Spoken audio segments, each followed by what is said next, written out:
Jésus-Christ TV, vous connaîtrez la vérité et la vérité vous affranchira.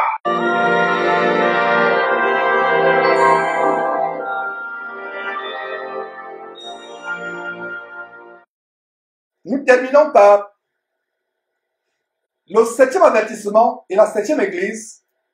En fait, c'est l'avertissement à l'église de Laodicée. Et s'il y a une chose qui caractérise Laodicée, c'est l'évangile de la prospérité. Ils pensaient être riches, tous ces pasteurs qui se vantent d'avoir les limousines, comme ce faux pasteur nigérien à Shimoloro Mathieu, qui est parti se vanter de ses tas de ferrailles, pour ne pas dire ses voitures haut de gamme, ses Mercedes, ses Bentley, ses limousines. Il est parti se vanter ces tas de ferrailles à ICC. Il se vante d'avoir des avions, il se vante d'avoir des temples, des maisons, des châteaux. Mais la Bible dit qu'ils sont nus, pauvres et malheureux aux yeux de Dieu. Mes frères et sœurs. Donc, ce qui caractérise l'église de Laodicée, c'est que c'est une église qui était envahie par l'amour de l'argent. Laodicée, c'est le symbole de l'évangile de la prospérité. Ça ne date pas d'aujourd'hui.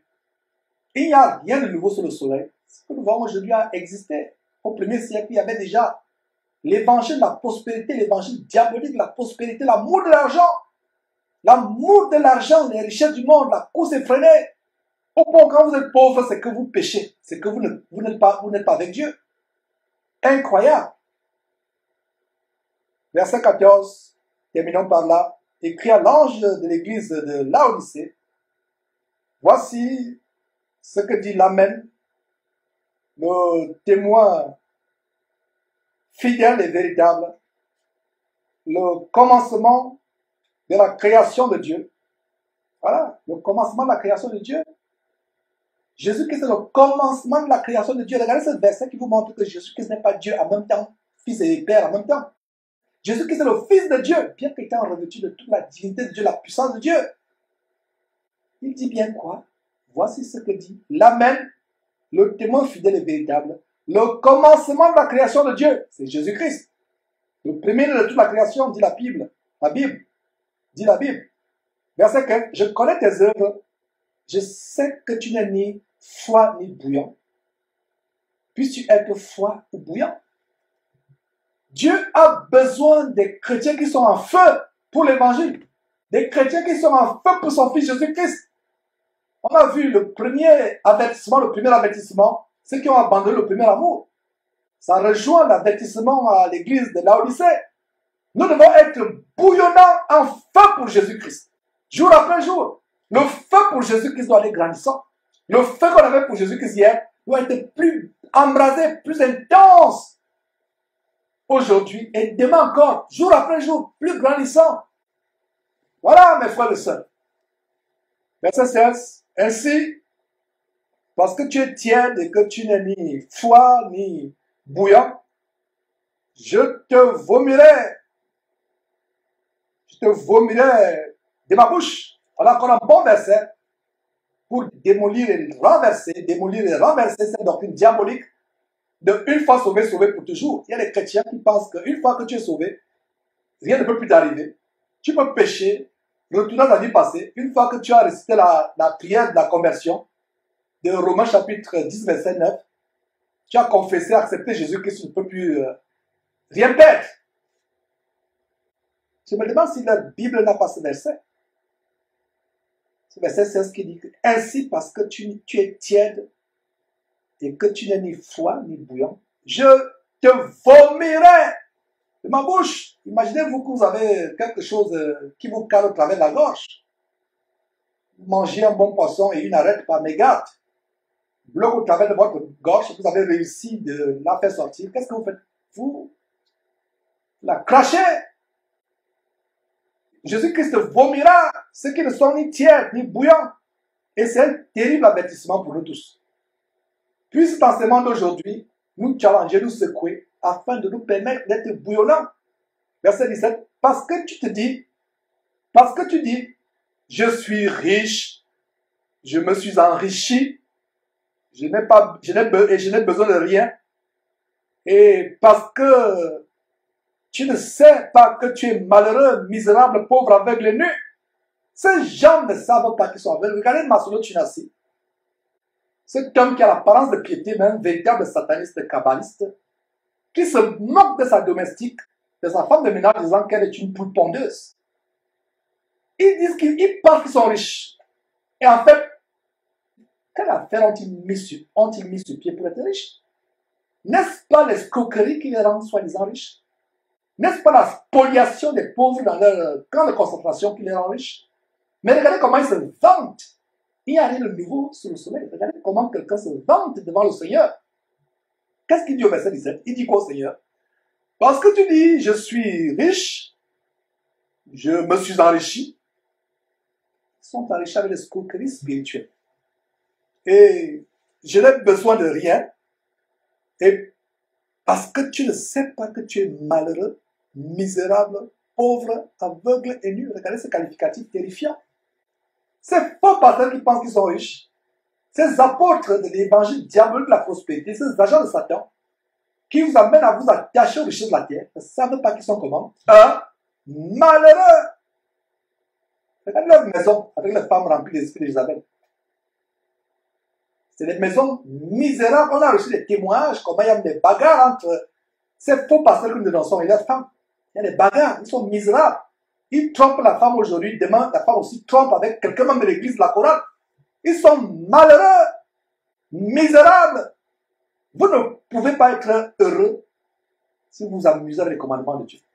Ces gens viennent vous dire, je suis riche. Regardez, j'ai des maisons. Qu'est devenu l'avion privé de Miles Morrow? S'est écrasé et il s'est retrouvé, comme par coïncidence, avec Dieu, il n'y a pas de coïncidence, sur une gigantesque poubelle. Et ça nous rappelle quel verset dans la Bible? Leur maison deviendra un tas d'immondices. Donc la maison volante de Miles Morrow, la maison volante de Miles Morrow pour laquelle il se vantait, s'est écrasée et est parti rejoindre un tas d'immondices, un tas de poubelles. Ils se vantent de ces choses. Mais que dit Dieu? Dieu les voit comme étant des personnes malheureuses, misérables, pauvres, aveugles et nues. On aveugle pour conduire notre aveugle. Jésus n'a-t-il pas dit que les deux tomberaient dans une caverne? Verset 18. Je te conseille d'acheter de moi de l'or éprouvé par le feu, afin que tu deviennes riche. Ouais. Ils disent qu'ils sont riches, mais Dieu l'a dit, vous n'êtes pas riches. Achetez de moi de l'or éprouvé, éprouvé par le feu, afin que tu deviennes riche véritablement, non plus selon tes richesses sataniques du monde, mais selon ma vraie richesse qui est spirituelle. Donc, afin que tu deviennes riche, et des vêtements blancs, afin que tu sois vêtu, et que la honte de ta nudité, la honte de ta nudité ne paraisse pas, et un collier pour oindre tes yeux, afin que tu vois. Verset 19, moi je reprends et je châtie tout ce que j'aime, aie du zèle et repens-toi. Encore le mot repentir.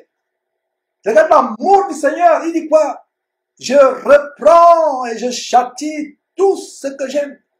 Donc, nos remontrances, nos dénonciations, nos mises en garde, nos avertissements, derrière cette trompette Jésus-Christ, c'est un signe d'amour de Dieu pour nous, afin que l'Église se réveille, sorte des sentiers diaboliques de l'évangile de la prospérité, les évangiles diaboliques de la sortie du corps, du voyage astral, du culte des anges, de la thaumaturgie.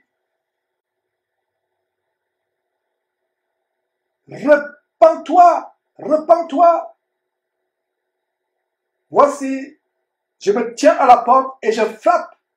Si quelqu'un entend ma voix et ouvre la porte, j'entrerai chez lui et je souperai avec lui et lui avec moi. Qu'est-ce que nous voyons ici comme révélation? Cette parole ne s'adresse pas aux non-chrétiens. Beaucoup de chrétiens pensent que cette parole s'adresse aux non-chrétiens. Je suis à la porte, je frappe. Non. Ça s'adresse aux chrétiens. Ça s'adresse aux gens qui étaient les anciens de l'église de Laodicée, emportés par l'amour de l'argent, l'amour des richesses du monde, qui se vantaient disant que nous sommes riches. Non, nous n'avons même plus besoin de Dieu. C'est pour ça qu'ils sont vanités, c'est pour ça qu'Ivan Casselo peut parler de son onction. Imposer les mains sur quelqu'un en disant que mon onction est sur toi. Quel blasphème abominablement, macabrement abominable. Et le frère Sostel a dénoncé cette abomination, il a discerné, il a dit non, cet homme qui parle de son onction, il est du diable. Il a commis un péché impardonnable, il n'y a plus rien pour lui. Il prend le Saint-Esprit de Dieu, l'onction de Dieu, et il se l'attribue, impose les mains à ce malheureux esclave spirituel gabonais, en lui disant, celui qui t'attaque m'attaque, parce que mon onction est sur toi. Mon onction. Incroyable. Nous dénonçons ces choses pour vous avertir. Ces gens qui se vantent, ils disent que voilà, je suis quelque chose. Tu n'es rien. Repentez-vous. Ça s'adresse aux chrétiens. Jésus dit, je suis à la porte. Et c'est émouvant de voir comment Jésus est à la porte. Pourquoi? Il ne peut pas entrer dans ces églises sales. Il ne peut pas entrer dans ces maisons de joie, dans ces maisons de bordellerie, dans ces maisons de prostitution. Il ne peut pas, il se tient à la porte, il frappe. Il se tient à la porte en disant, est-ce que quelqu'un peut sortir de là et me rejoindre? Jésus ne se frappe à la porte pour entrer. Il se frappe à la porte pour que vous sortiez de cette église et que vous alliez à lui. Et il lisait très bien la révélation. Lisons très bien la révélation. Verset 20. Voici, je me tiens à la porte. Je frappe. Si quelqu'un entend ma voix et ouvre la porte, j'entrerai chez lui. Il n'est pas dit, j'entrerai là où vous vous réunissez. Il frappe à la porte de ton cœur pour que tu sors de cette illumination. Il frappe à la porte. Il ne peut pas entrer. S'il peut entrer, c'est l'entrée depuis. Nous l'avons chassé de la porte de nos cœurs. Nous l'avons chassé de nos soi-disant églises qui ne sont que des morgues évangéliques. Il ne peut pas entrer. Puisqu'il ne peut pas entrer, qu'est-ce qu'il fait? Il se tient hors de la porte. Afin que quelqu'un peut-être puisse entendre comment il frappe. Et la personne individuellement lui ouvre le cœur. Et il va maintenant entrer chez cette personne-là. Il dit quoi? Il soupera avec cette personne et sera avec cette personne. Terminons avec le verset 21. Celui qui vaincra, je le ferai asseoir, encore le mot vaincre. Dans le message à toutes les églises, j'espère que vous avez souligné toutes les fois le mot vaincre. Vaincra, vaincre apparaissait. J'espère que vous avez aussi souligné toutes les fois où le mot se repentir apparaissait. Et voilà une bonne question pour les sondages, les questions quotidiennes que nous postons sur le site YouTube, à savoir combien de fois Jésus mentionne le mot se repentir dans le livre d'Apocalypse. Non seulement dans les 3 premiers chapitres, mais dans tout le livre d'Apocalypse. Combien de fois Jésus mentionne le mot vaincre et le mot se repentir? Voilà les mots clés de l'avertissement de Jésus-Christ. Et cet avertissement, ce n'est pas seulement pour les 7 églises qui sont mentionnées, c'est pour vous et moi dans cette fin de temps. Celui qui vaincra, je le ferai asseoir avec moi sur mon trône, comme moi j'ai vaincu, et je me suis assis avec mon Père sur son trône. Donc nous avons 2 trônes ici. Nous avons le trône de Dieu et le trône du Fils de Dieu. Et le Fils de Dieu parle de son Père qui a son trône. Il parle aussi lui-même en tant que Fils de Dieu ayant son trône à lui. Quel merveilleux verset pour amener à la raison ses frères égarés par les doctrines des démons qui pensent que Jésus-Christ est en même temps son propre Père et son propre Fils. Verset 22. Que celui qui a les oreilles entende ce que l'Esprit dit aux églises. Mes frères, c'était un plaisir et une joie de partager cette parole. Gardons cette parole, ne soyons pas des auditeurs oubliés. Mettons-nous à l'œuvre. Retrouvons le premier amour que nous avons perdu. C'était le premier avertissement à l'église. Retrouvons le premier amour. C'était le premier avertissement dans cet enseignement. Retrouvons ce premier amour, mes frères et sœurs. L'amour envers Jésus-Christ, l'amour des premiers jours. Fuyons les doctrines des démons qui envahissent les églises. Et vous ne pouvez pas les fuir si vous ne sortez pas de ces églises et fuyez ces pasteurs. Vous désabonnez de leur chaîne. Vous désabonnez de leur compte Facebook. Fuyez-les. C'était le deuxième avertissement. Fuyez les doctrines des démons. Mettez un stop. Dites non à l'invasion des esprits de Jézabel par des femmes rebelles qui contrôlent, qui prennent l'autorité sur les hommes. mettre fin à l'impudicité qui envahit les églises. Ces églises qui célèbrent les mariages entre hommes et hommes, femmes et femmes, et bientôt entre femmes et animaux. Dans les églises, on a montré au Texas une église où un amant sodomite demande la main à notre amant. Deux hommes qui se font une proposition en pleine église. Le pasteur coule l'alarme. Tout le monde se lève dans l'église, entre guillemets, mais qui n'est qu'une synagogue de Satan, une habitation de Satan, et les gens applaudissent.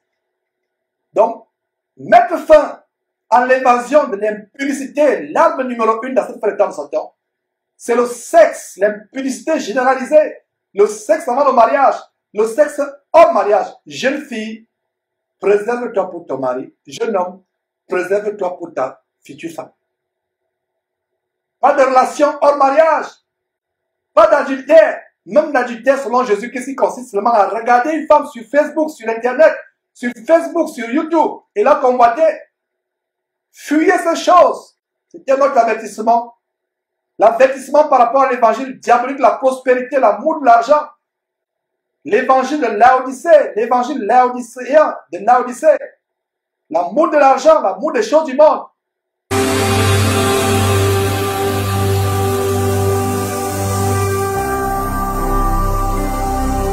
Jésus-Christ TV,